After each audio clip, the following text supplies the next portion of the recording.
atnaujinam mūsų laidą. Ir ką mes dabar čia turime, čia administracinis pastatėlis su gamybinėm patalpom ir dabar šiai dienai jau sudėti ir langiukai. Praeitą kartą mes matėm daugiasluoksnės panelės. Čia dabar dalis daugiasluoksnių panelių liko, kurios viduj montuosis, bet jos montuosis jau po grindų užpilimo. Ir šiai dienai jau vartai sudėti. Ruošiami pagrindai pramoninių grindų betonavimui.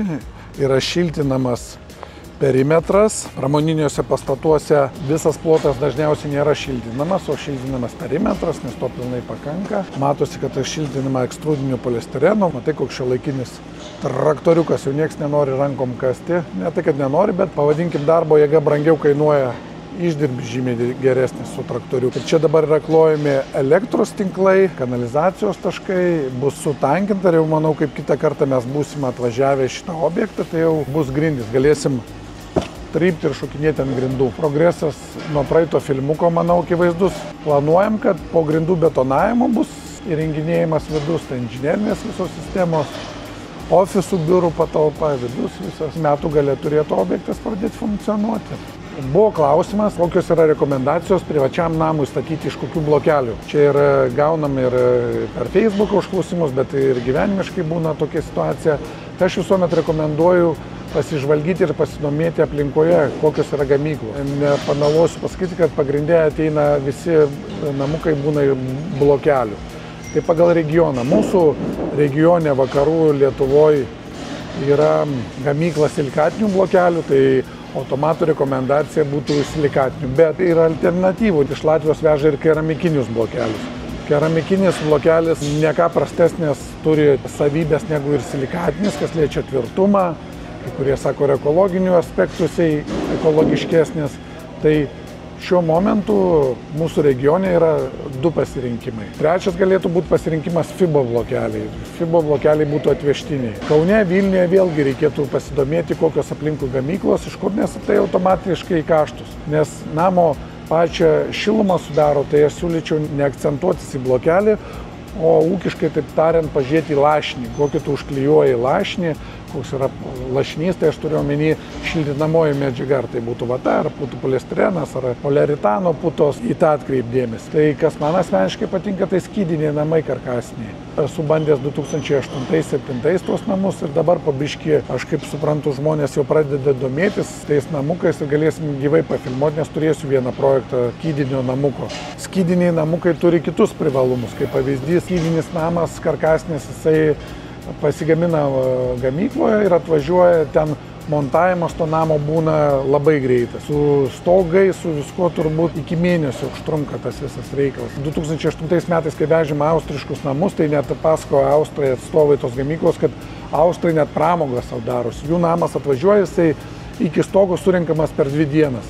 Tai jie ten šašlyką dešrelės kepas ir žiūri, kaip jų namas kyla. Europoje tai iki tokio lygio viskas yra padaryta, kad tu atvažiuoji į miestelį tokį, tų namų vaikštai po tos namus, noriu šito, jie į planšetę suveda, samatą, tu pasirašai ir jau ką tu pamatai, tokį ir gauni produktą. Tai mes dar turim kur augti, bet kiek praėjo metų, jau iš tikrųjų populiarėja. Labai geras yra tas filmukas apie 3 paršelius.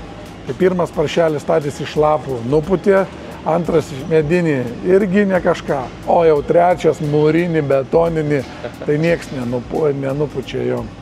Tai vat keičiasi po truputį požiūris, bet ne taip greit, kaip norėtųsi. Tai yra mitas, kad jie neilgaamžiai. Tai čia yra mitas iš esmės. Kaip austrai sakydavo, tai žiūrėkit, įvyksta gaisras, mūrinis namas sudegė, tai liko sienos, pavadinkim, viską iš naujo turi daryti, o pas juos yra sudegęs skydinis.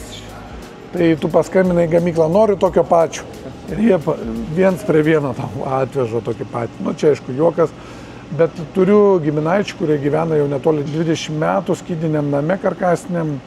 Tai bet buvo kita problema, ką jie susidūrė dar prieš 20 metų rekuperacinės, nebuvo tos sistemos tokios populiarios.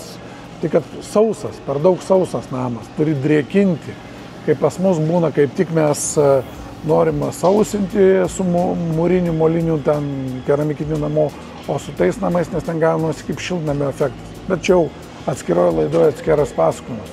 Tai apie pramoninės grindis galim pakalbėti. Praeitą laidą kalbėjomės apie daugiasluoksnės panelės, o Dabar apie pramoninės grindis. Tai šiuo atveju čia bus betonuojamos 15 cm grindis. Storis gali būti, kiek esu susidūręs projekte, vienam buvo projekte, kad iki 12 cm. Bet vėlgi storis grindų ir konstrukcija visa grindų priklauso nuo apkrovų. Tai yra kiekvienas užsakovas pagal savo vykdomą veiklą nustato, kokios jam reikalingos apkrovos. Tai kaip pavyzdys sandėliui su stalažais, tai labai koncentruotos apkrovos į tam tikrą kvadratą, nes kojos spaudžia, sandėliuojama neaišku kokia produkcija. O lengvoji pramonė tai gali būti, kad tik tai, kaip pavyzdys, keltuvas važinės ar kažkoks tai paletės stumdys ir nežinia ką, tai ten automato konstrukcija gali būti silpnesnė. Šiuo konkrečiu atveju mes turėsime 15 cm armuoto fibrą, galimi du variantai, arba fibra armuojama, arba metaliniu armatūros tinklu. Ir tas būdas nėra blogas, bet nuo situacijos reikia atsižvelgti, vėlgi nuo specifikos, nuo veiklos. Kas liečia ekonomišką dalyką, tai su armatūra dažniausiai brangiau būna. Ir procesas visas, ką mes pamatysim, tai yra paruošimi pagrindai, sutankinami, atliekami tam tikri bandymai, kad įsitikinti, kad tikrai pagrindai laikys. Ir tada pilamas betonas. Aišku, aš gal pafilmuosiu, parodysiu, tas procesas labai įdomus, kai per dieną, per kelias dienas važiuoja mašinos, pilamas, lyginamas. Paskui dar ir naktinis būna darbas, kaip biški betonas pastingsta. Tai jeigu turėsite kokių klausimų dėl pramoninių grindų betonavimo, prašome kreiptis komentaruose arba rašyti elektroninius laiškus. Rampą mes šiai dienai turim pagrindus paruoštus. Tu turbūt paklausi, kas čia per duobutė, o aš tau ir papasakosiu. Čia turim tokį papildomą betonavimą sandūroje. Papildomai bus išbetonuota pagalvė tokia betoninė.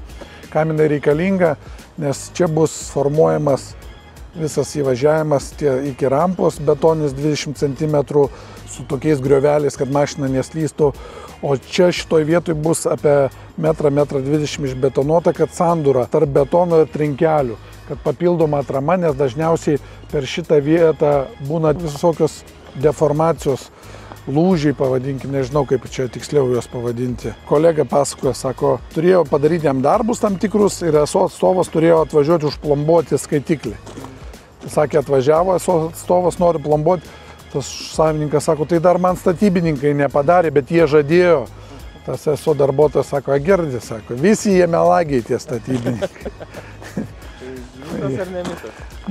Kaip sakoma, mūsų brolio ir vienokio ir kitokio, bet aš tikiu ir vadovaujuosi principu, kad daugiau geresnių yra negu blogesnių žmonių. Tai va, greitų metų nusims ir tvoros ir viskas, pradėsis formuoti čia gerbūvis, čia bus numatytos trinkelės, čia kitose laidose galėsim pašnekėti apie tos procesus. O dabar ką, važiuojam su super duper kabrioletu, pasileidę plaukus į kitą objektą.